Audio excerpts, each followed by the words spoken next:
Assalamualaikum students, how are you all? I hope that you are all fine.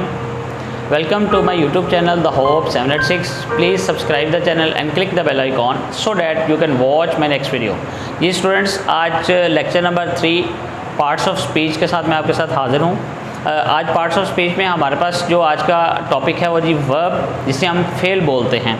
इसकी 2 divisions मैंने की हैं। एक वर्ब क्या होता है आज मैं सिर्फ आपको ये बताऊंगा। नेक्स्ट लेक्चर में इंशाल्लाह मैं आपको बताऊंगा टाइप्स ऑफ वर्ब्स और इंशाल्लाह डिटेल में बताऊंगा।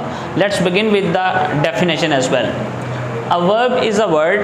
वर्ब एक ऐसे वर्ड को कहते हैं विच सेज, जो कहे समथिंग अबाउट पर्सन और थिंग, एक शख्स के बारे में, एक चीज़ के बारे में। It shows an action, it is a state of action. State of action इसको बोलते हैं। उर्दू में इसकी तारीफ़ है जी वो लफ्ज़ जिसमें किसी काम का करना होना किसी ज़माने, हाल, माजी, मुस्तकबिल में पाया जाए, उसे फेल कहते हैं।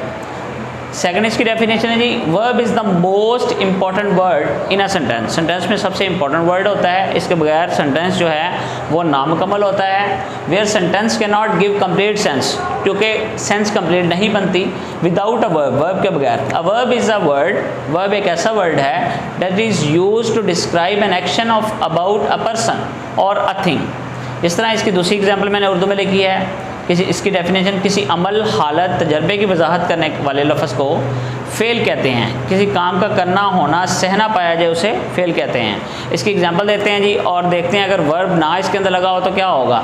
जिस तरह फॉर एग्जांपल जी, वो रोज़ाना स्कूल जाता है। He goes to school daily.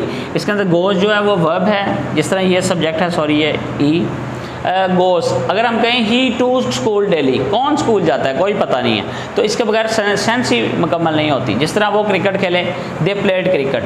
Number 3 पे जी, बिल्ली दौड़ रही है, द कैट इज़ रनिंग। इसमें जो मोस्ट इंपॉर्टेंट थिंग है जी, इसमें नोटेड पॉइंट है एक, मैंने यहाँ पे लिखा है नोट करने वाला। वो पॉइंट क्या है स्टूडेंट्स, वाहद फेल के साथ फेल वाहद आता है और जमा फेल के साथ हमेशा फेल जमा ही आता है।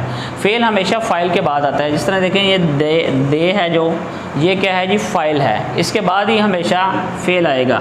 ये सब्जेक्ट आ गया, ये वर्ब आ गया। जिस तरह ये है जी, ये ऑब्जेक्ट आ गया जी। फेल के बगैर हम किसी जुमले को मुकम्मल जुमला नहीं कह सकते। That doesn't make a complete sentence is called.